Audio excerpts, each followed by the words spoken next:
Good morning, good afternoon, and good evening, ladies and gentlemen, and welcome back. Today we will be going through the new ranked mini-rank season called the Sprint. We're going to be going through the top picks of each classes of ships and a bit of rules and how everything is going to look like.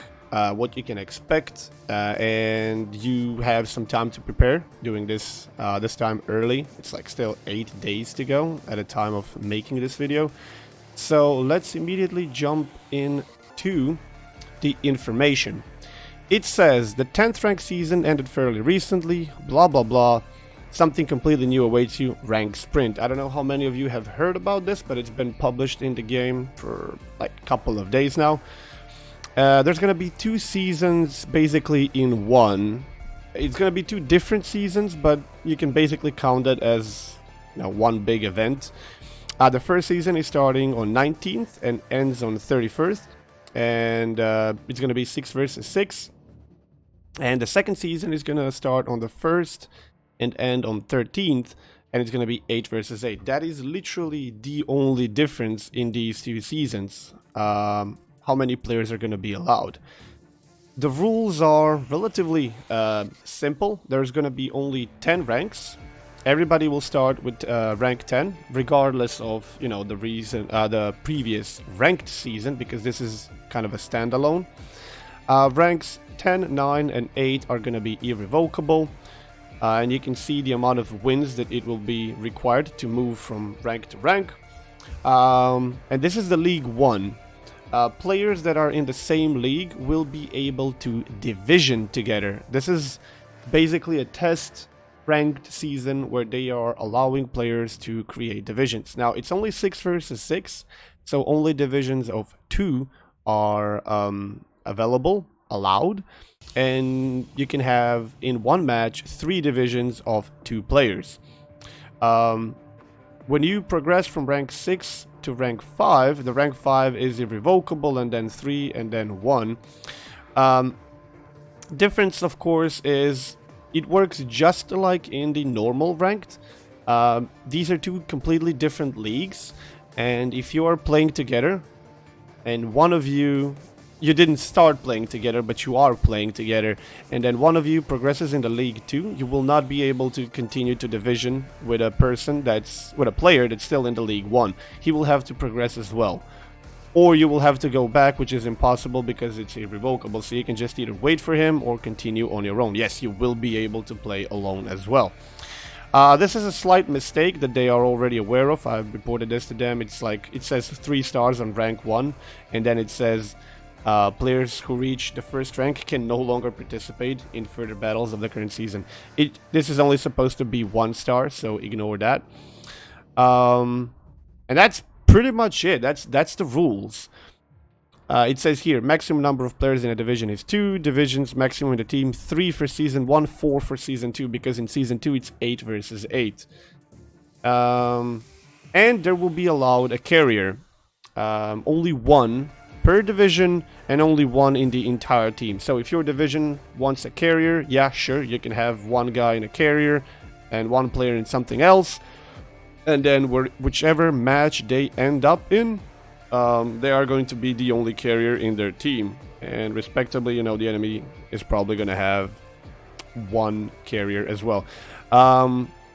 The matchmaking, I'm not sure, will it be forced, like absolutely forced, or is it going to be just a preferential thing?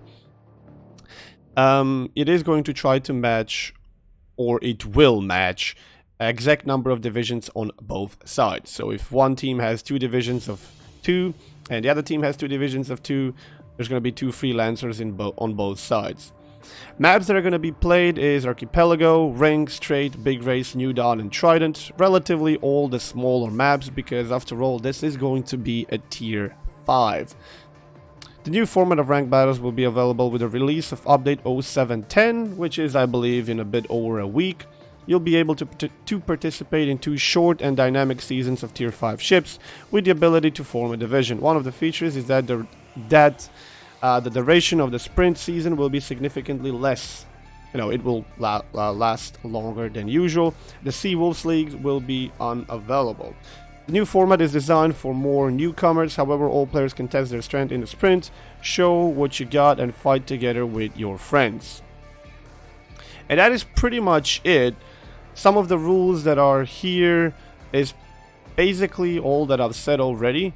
Of course, players need to have a service record of level 14 to be able to participate in ranked battles. I think there's like 15 levels right now that you can have, I'm not sure. So you basically have to level out your account, which is where some of the brand new players are going to have a problem with, and I don't think Wargaming has intention to change that.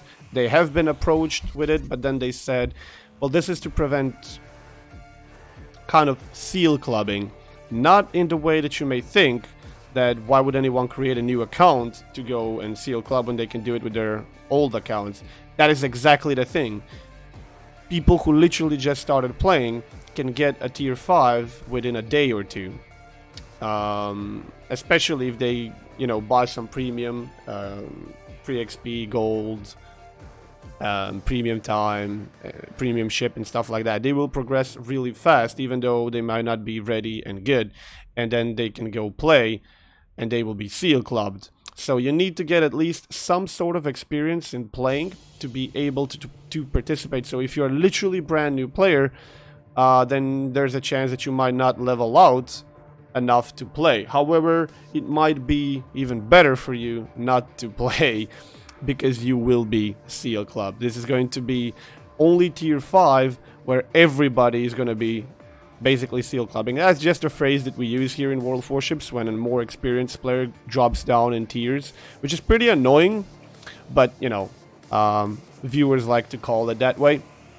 But here pretty much everyone will be more experienced than, you know, they look because they are in the tier 5. And I'm pretty sure that's about it when it comes to this. It's gonna be one short season of about, what, 12 days? 6 versus 6, and then couple of days after it's gonna be the same thing with 8 versus 8. And yeah, the rewards are crap. If you are looking forward to playing this for rewards, then you might not, you know, you might as well stay out of it, because it's really not gonna be worth it for you.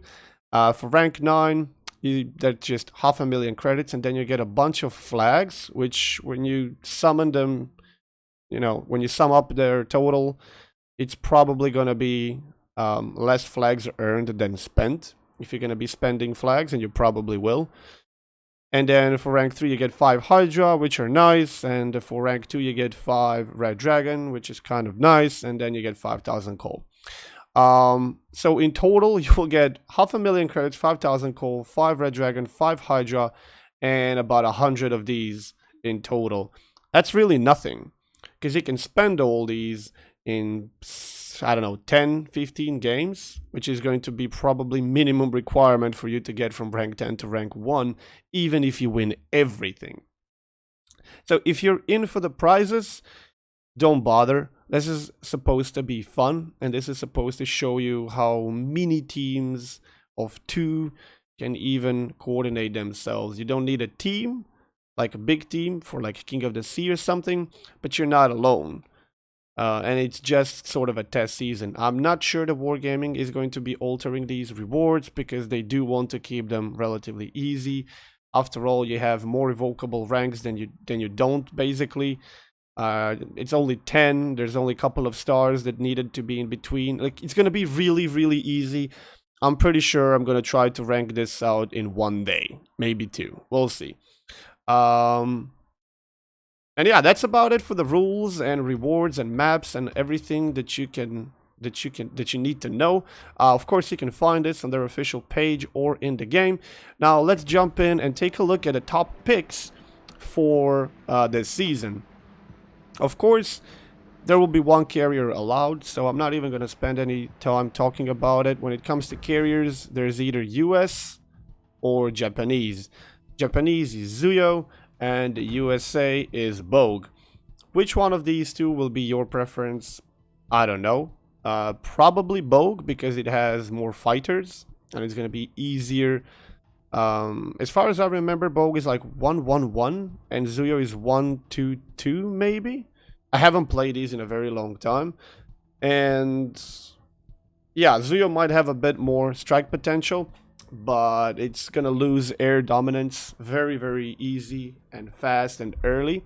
And unless in first 1 or 2 attacks, Zuyo makes a big difference, Bogue is just gonna control the air for the rest of the game and then slowly wither your ships down. So probably Bogue would be the better choice and the tougher planes, but don't forget it's tier 5 carriers, so no manual drops, no strays. This is going to be before the carriers are reworked, obviously, and it's only auto drops. So all you carrier players out there, I mean, yeah, I bet my ass you're gonna try it. How successful are you gonna be when your drops are extremely predictable? I don't know. I guess it's not too hard to drop battleships, especially in this tier, but cruisers and especially destroyers, I don't know. That's about it when it comes to carriers. Now, when it comes to battleships, I don't want to go too much into detail, but there's a couple of options that you can go. You can go for any iteration of Congo, which is fast, maneuverable, has big range, reloads just the same as everything else pretty much. The gun accuracy, I'm not too sure about that. Like, and these maps are not going to be too big, so you're going to pretty much have the entire map range, and you will be fast and mobile. Your AA is going to be a bit questionable, so, I mean, it's probably going to be an okay pick. But it all depends on how many carriers you're going to see. If you do see a lot of carriers, then I presume that this thing might be the best way to go. This is the USS Texas, and it's a New York iteration of super heavy AA. You can see it's bristling with AA everywhere. And for tier 5 carrier, this thing is going to be a living nightmare, especially if you spec for AA. It's very slow. It's got a lot of guns. I think it's got... oh, it's 4 turrets? I thought it was 5. Okay, 4 turrets with 2 guns, so 8 guns, and a bunch of AA. AA rating of 60 even without the captain, 44 single barrel 20 mils, 10 quad 40 mils, and 10 single barrel 76 millimeter guns. I mean, the range is 2.4, 4.2, and 4.2. With AFT, this can go probably up to like 5.5, maybe even more. And 3.5. So this is going to be a nightmare for the tier 5 carrier, especially with an auto drop. But then again, it's bristling with AA, so if you let your cruisers or your battleships, maybe even gunboat DDs, shoot at this a bit, wherever they hit, some AA is going to probably pay the ultimate prize.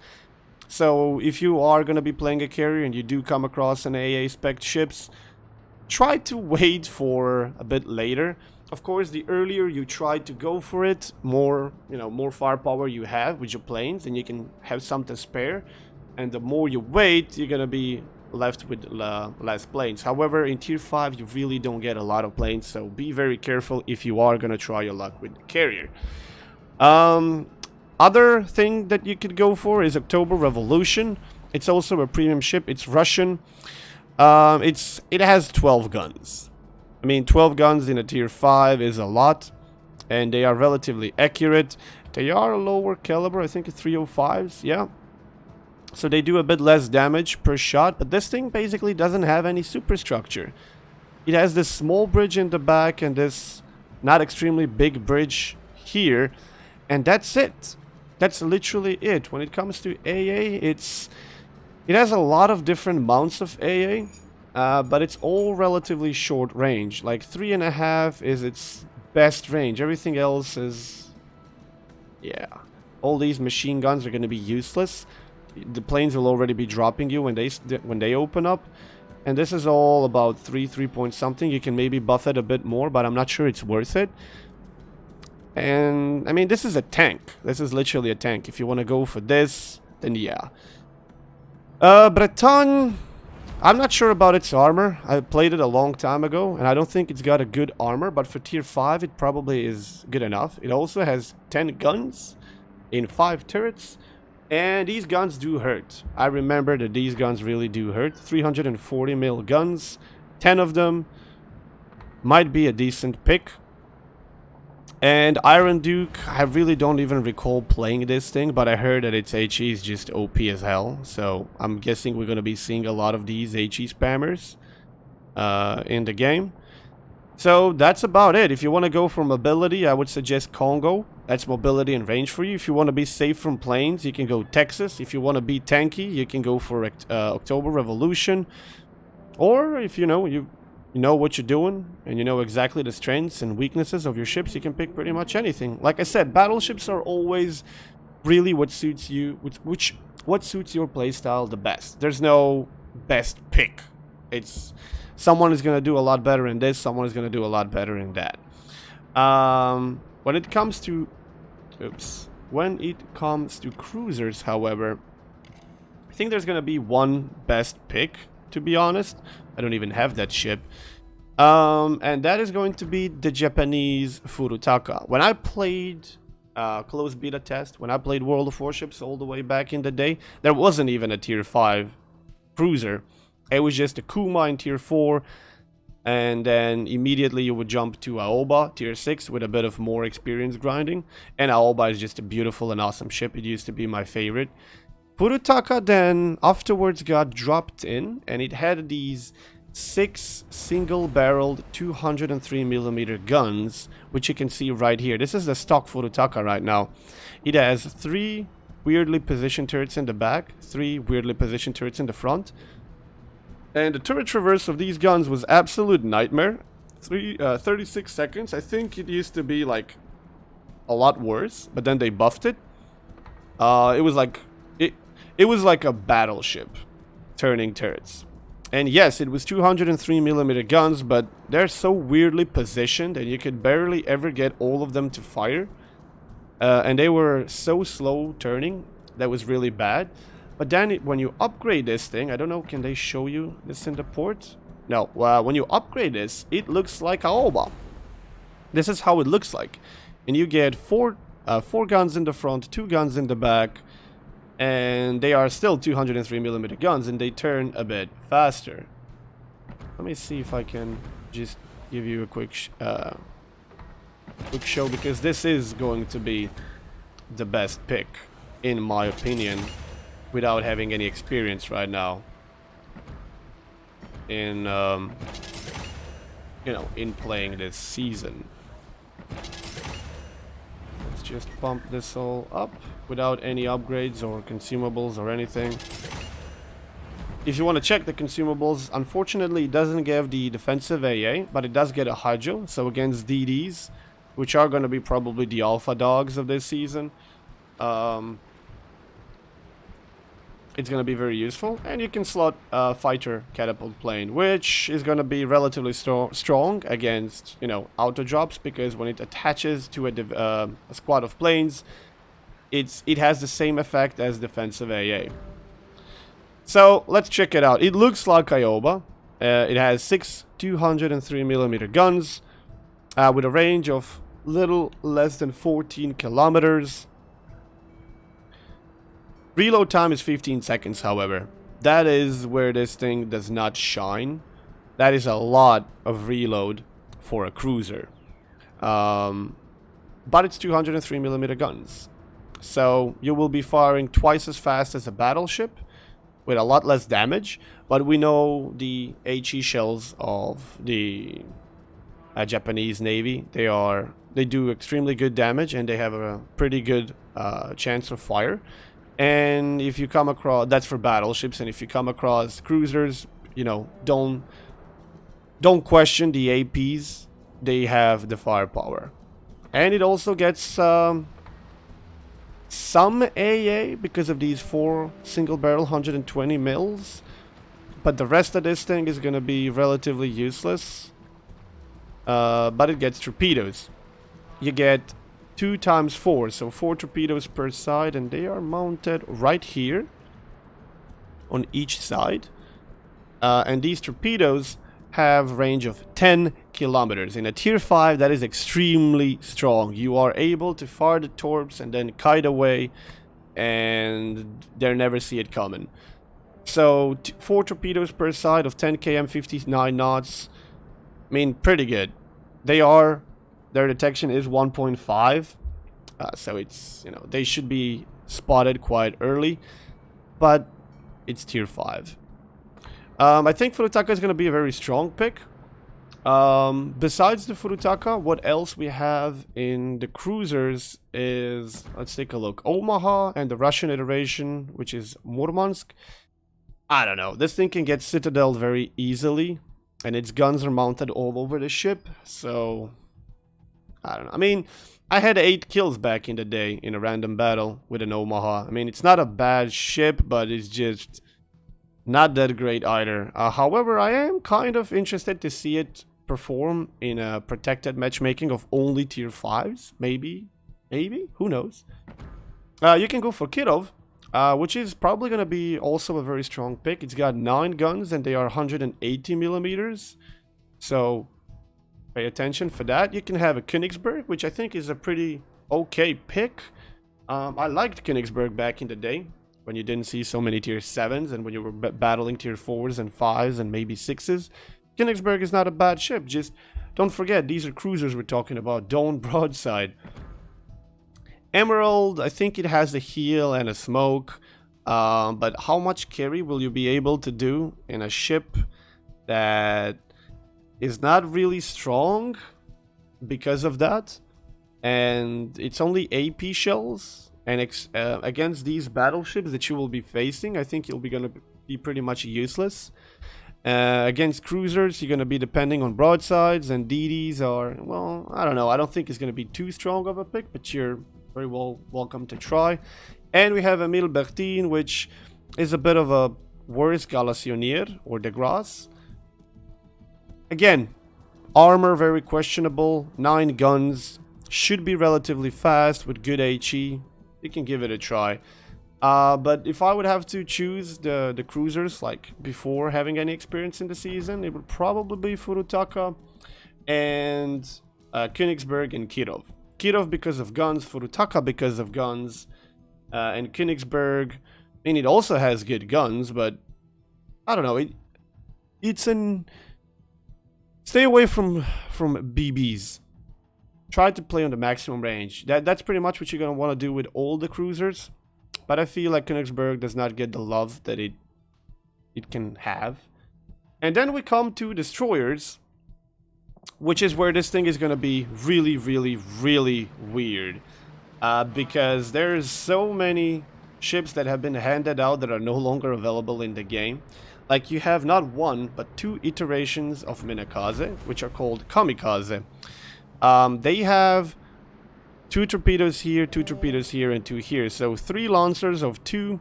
They also get 4 guns, which are slow reloading and, you know, lousy range. But they do hurt. These guns really do hurt. So don't, you know, 2000 per HE shell. That's like one of the highest damages per shell. But the reload time is, as you can see, only 9 seconds. Everything else is going to be pretty much reloading twice as fast as you are. The rotation is terrible. The range is shit. So do not try to engage people with IGN DDs in a gunfight. However, you know, if they are on very low HP, don't hesitate to open up and finish them. Kamikaze is probably going to be extremely good pick because it has 7 km, 68 knot torpedoes. That is extremely fast for tier 5 where everything is really slow. 68 knots, that is insane. Only a couple of ships in the game have faster than that, and this is a tier 5. It has 3x2, so you can spray these a lot. They reload every 47 seconds. That's without the captain, so you can get this down even more. Detection of these torpedoes is rather high. The damage is pretty good. And the turret traverse of those torpedo launchers is pretty fast. So torpedoes, awesome. No AA defense whatsoever. It's got 2 single-barreled 7.7mm machine guns with a range of 1.2, which is no AA. Forget about it. Extremely maneuverable. This is with the flags, almost 40 knots, 550-meter turning circle, rudder shift 2.0. This is one of the most agile and maneuverable destroyers in this tier. And it's going to have the best concealment, 5.4. Pretty much everything you're going to be meeting is going to be having 5.7 plus. So you will have a couple of hundred of meters of advantage over them with pretty fast torpedoes. Both kamikazes, I think they're pretty much the same. The only difference is the camo. And Minakaze, I don't think it's that different. You have also a Mutsuki, but I would probably stick to Minakaze or Kamikazes if you have these babies, of course. Which I'm guessing a lot of you won't have, because they were available for, I think, 2 different campaigns throughout the game. And it's been a while now. Other picks that you can have, like this is one of the top picks if you want to go for DDs, for torpedo boats. If you want to go for gunboats, I would suggest the Nicholas. This isn't even a premium ship. This is a regular, normal, tier 5 American destroyer, which is going to shine in many different ways. First of all, its concealment is 5.8, which is not terrible. It's okay. Maneuverability is pretty good. Rudder shift is extremely good. Turning circle is a bit worse than Kamikaze, and it's still fast without the flags. So it will be able to keep up with a Kamikaze no problem. Let's just make sure I'm not talking out of my ass here. Here we go. 38.9. Kamikaze gets 39.4. So half a knot slower than Kamikaze. Turning circle is a bit worse. Rudder shift is a bit better. But this is still extremely good stats for maneuverability. AA defense, it has dual purpose main batteries, which is 427mm guns, 2 in the front, 2 in the back. They are basically your AA as well. 5 kilometers, which is seriously not bad. It's one of the best ranges in this tier when you look at even the battleships.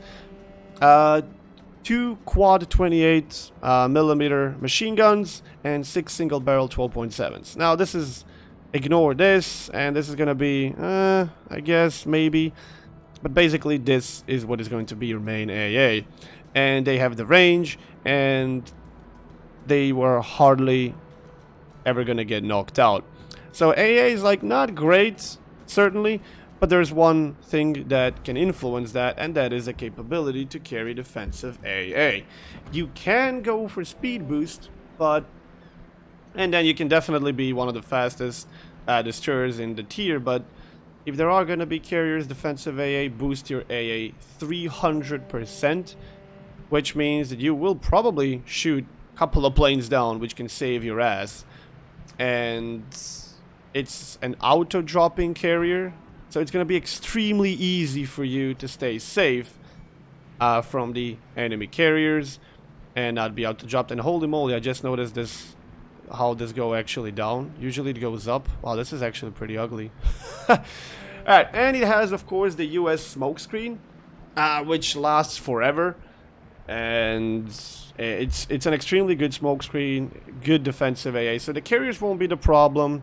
You can you know, put up a smokescreen and then spam if you have someone to scout for you, like, I don't know, Kamikaze.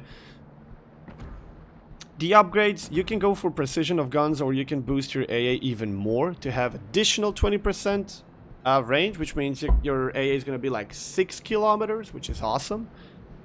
And, you know, just save your main battery and reduce the chance of fire and floods. Pretty simple and standard. Flags, I don't think I even have to go. Just boost everything that you can. This is going to be probably my #1 pick in the game.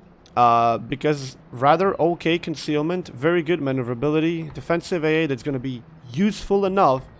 Torpedoes, it has a lot of them. It has 2 triple lancers on each side. They are 56 knots, they're not very fast, and the range is not the greatest. But if the enemy cruiser or the battleship is going for you, you can stay at about 6.5, 7 kilometers in front of them and launch these torpedoes in their faces, and they will, you know, they will just basically sail into your torpedoes, so you don't need the range that much. And you can always ambush them. These are maps with a lot of islands, and they are pretty small. So it has a lot of torp potential. The reload is very good, 66 seconds. It's not like Kamikaze with 47 seconds, but it is pretty damn strong. The damage is so-so, 11.7. It's relatively weak, but torpedo detectability is 300-400 meters lower. which means they're gonna have a bit less time to react. And after all, you have like 12 of these. You can just turn one side, empty the torps, turn the other side, empty the torps, and before you know it, they're gonna be reloaded again. You can spam these and kite, which is gonna be extremely strong. And if you need to rush someone, don't hesitate. You got 6 torps on one side, you can pretty much kill anything with that. Even if you fail, you can just turn your boat to the other side and launch the other 6. So torpedoes, not for, you know, being the torp boat, but extremely strong. Artillery, 4 single barrel 127s, as we already mentioned, 4 seconds reload time. That is pretty good, if not the best of the tier. And turret rotation is not bad. Shell velocity is pretty slow. The range is okay. Chance to cause fire on target, I mean, it's a DD. They all have relatively low, and you can boost it a bit with the flags. What's good about this thing is you have 2 guns in the front and 2 guns in the back. So you will always basically have 2 or 4 guns pointed at the target, and they are fast turning turrets, so you probably don't need expert marksman for the captain. Survivability is the strongest in the tier, or one of the strongest in the tier. 14,850 HP. That is pretty strong. If you compare that to Kamikaze, it has 12.8. If you compare it to Gremyashki, it's the same. If you compare it to like T-22, it's more than that. It's definitely more than Akasta. This is without the what's it called? The survivability expert. Even if you go to like Ochotnik, it's gonna be about 14 point something, but less. Podvoisky, 14 point something, but less. Nicholas, I think, is the strongest when it comes to HP. Nothing has as much HP as he does. Not by a country mile, but you know, 1 or 2 salvos extra HP is not bad when it comes to DD brawls. Nicholas and Gremyashki are probably my number 1 picks for gunboats, and Nicholas is gonna be what I will be trying my luck with this season. I will try the others as well, but I will probably go with Nicholas because this thing is just so nimble, and it can self-sustain. It has guns, it has torps, it has defensive AA, it's got smoke screens, it's maneuverable, it good reload. It's just probably gonna be the best pick. Gremyashki is gonna be my let's say number 2/number 1 pick when it comes to gunboats, because it has a bit better guns. It's got 130mm guns with definitely more range. As you can see here, 11.9 instead of 10.9. They do more, they are higher caliber.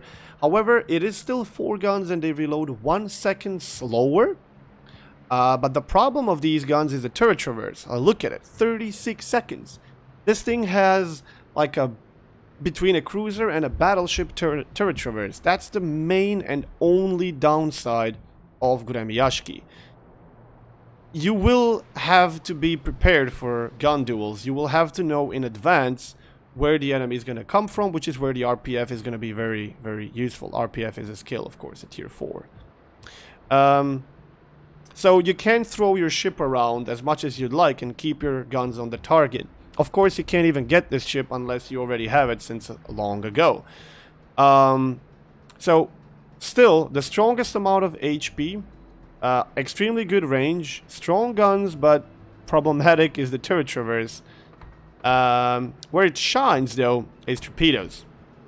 It has the strongest torpedoes for its tier, because it has 2x3 lancers that have 8-kilometer range. Nothing in this tier, as far as I know, has 8 kilometers. Even Kamikaze has 7.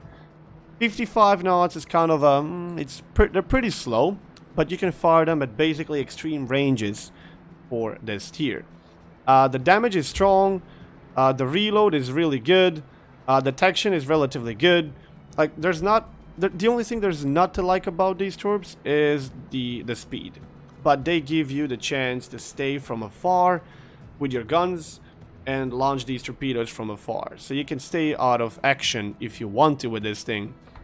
AA defense, I mean, I don't know. Not the greatest. It's got a bunch of machine guns with very low range.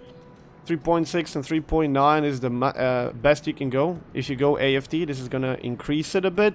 But then your main battery range will also get increased. Because AFT influences everything below 139. And then your main battery range will be extremely long and you will get detected at extreme ranges. I don't know, do you want that? Maneuverability is very, very good. 2.7, 550, and 38.9. This is one of the best maneuverabilities of the tier with a rating of 95. Extremely good rudder shift, extremely good turning circle, and very, very fast. Concealment is a bit of a downside, 6.1. I mean, it's not terrible, but when you compare it to other DDs, it's... yeah, it could be better. But you're fast, you're maneuverable, you have range. Yeah. So, if this is going to be a destroyer for a bit more experienced captains, but then again, you are definitely a bit more experienced captain if you own one of these. But the safe way to be is just gonna go, you know, Nicholas. T-22 also has pretty good torpedoes. 2 times 3, 7.5, which is just 500 meters shorter than Grammy. 7 knots faster. They reload a second faster. They do a bit less damage. They have a bit better, worse detection. So, you know, for a regular Tech 3 ship, this is a pretty good torp boat. However, its guns are a bit of meh. They're 105mm guns, 10 km range. They reload good. Their turret traverse is kind of shit, though. 17 seconds. I mean, not terrible, but definitely could be better. And the damage is on the downside, like 1200 only. If you compare it to the Nicholas, the damage is 1800. Grammy, I think, has 1900. Kamikaze has 2000. So, yeah. T-22 is kind of a meh gunboat, but a very solid torpedo boat. And its detection is 5.7, which is one of the best of the tier, besides, you know, the IGN. So, if you're feeling a bit lucky with the torps, if you feel like you can definitely do your worth in torps, and you're not going to be forced to use guns that often, this is the HP with an HP buff. They're all basically 10-point captains. Concealment expert, survivability expert, last stand, and preventive maintenance, which is like the most absolute must on every DD and very, very basic. And then from here, you can experiment. What do you want to go? Do you want another expert marksman? Do you want adrenaline rush? Do you want BFT, AFT, manual? Although I don't see a point in this tier. RPF, demo expert, torpedo reload. But this is basically the 10 points that are absolute must for every DD. I don't care the tier.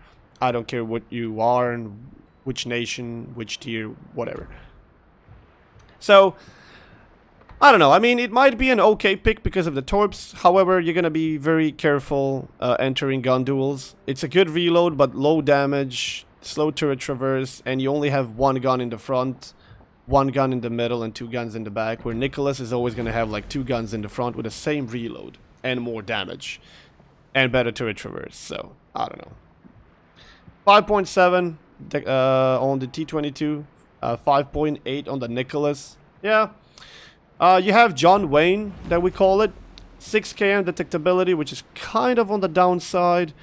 Maneuverability is not bad. I mean, it's worse rudder shift than others. Still very good turning circle and okay speed. Without the speed flags, it's actually pretty good. With the speed flags, AA defense, forget about it. Torpedoes, 6.4 kilometers, which is not bad. 62 knots, not bad. You can hit destroyers, but they do massive damage to capital ships, and the reload is a bit worse than the others, but not by a lot. And detection is extremely good. Like, this is going to be a relatively strong torp boat, but you can't torp the DDs. Artillery, 5 guns instead of 4, but the reload is twice as much as the Nicholas, so I'm not too sure about this. HP wise, it's pretty good. And I think this is already going way too long. This video is probably going to be a lot longer than I wanted it to be. Of course, you can ask me for Podvoisky, but I don't know. I wouldn't go for it. Ochotnik, yes, we'll definitely be seeing those lucky bastards that have this, because it's detection without the Captain is 6.3. With the captain, you can drop that 10%. That's 630 millimeters. 630 meters less, which you see here, which means his detection is going to be like 5.7, 5.6, which is extremely good for its tier. But I mean, HP wise, it's also good. Gun wise, 730 millimeter guns with a shit range, shit reload, extremely shit turret traverse, good shell velocity, and solid fire chance and solid damage, and it has a lot of them. But just look at this. Extremely slow, extremely big turning circle for a DD, and a lousy rudder shift. I don't know, man. I don't know. This thing will do you in one volley pretty good, but then you will have a struggle to turn away to dodge the torps. It's a pretty easy target to hit. It's very flat. I mean, it's very. There's no superstructure. It's gonna be hard to hit this like waterline, but it's super long. And yes, it has a bunch of torpedoes, but torpedoes are only 4.5 kilometers, and a pretty fast reload. Yeah, but the damage is solid. Speed is solid, but it's 4.5. What are you gonna do with 4.5? And you got what, 9 of them? 12 of them? Yeah. I don't know. I think this is gonna be more for trolling. But then again, divisions are allowed, so you can maybe pack this with something else and leave this in a smoke screen. I don't know. I guess we are gonna be seeing this, but to sum it up very shortly in 1 or 2 sentences, the strongest picks for me would be Nicholas, because he's gonna be very independent. If you do want to go torpedo boats, you can go for Kamikaze, maybe even Grammy, but a bit delicate, or T-22. But Nicholas is probably going to be my #1 pick for cruisers, for destroyers, sorry. For cruisers, probably Furutaka. For battleships, I don't know. Really depends if there's carriers or not. Congo, Texas, Revolution, and Bogue for the carrier.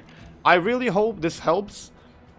Before we go, I'll just tell you what my 19-point captain is gonna be.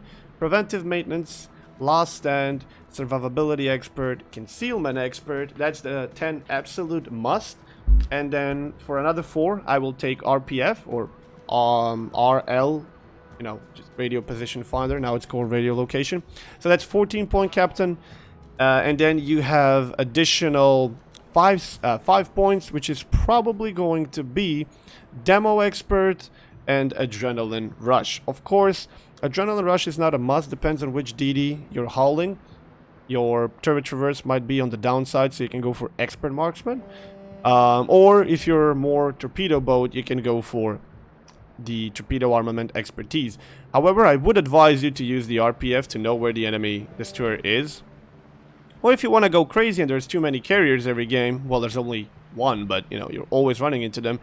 You can try, like maybe even without RPF going for AFT, and instead of this going for BFT. Your range of main guns and your AA range is going to increase, the reload is going to drop, so you're going to be a rather strong gunboat with a bit better AA. You can try. But my initial captain is going to be pretty standard. RPF and concealment for tier 4, survivability expert and demo expert for tier 3, last stand adrenaline rush for tier 2, and preventive maintenance for tier 1. Of course, you can use priority target if you're not too secure. And I really hope this helps. This is going to be very fast, very short, very fun season of ranked, which is called Sprint. If you need any more information or details, you can always come back here and look the video again, or you can go in the news or on the official World of Warships page and find ranked Sprint and pretty much take it from there. You have plenty of time. The first one starts in 8 days from now, you know, from this day, which is now 11th of October. You have plenty of time to prepare, even if you do not own any tier 5. You have more than enough days to acquire whichever you want, and my strongest pick even isn't the premium. So go for it. I think it's going to be very fun. Don't do it for the prizes, because prizes are kind of lousy. Do it for the fun.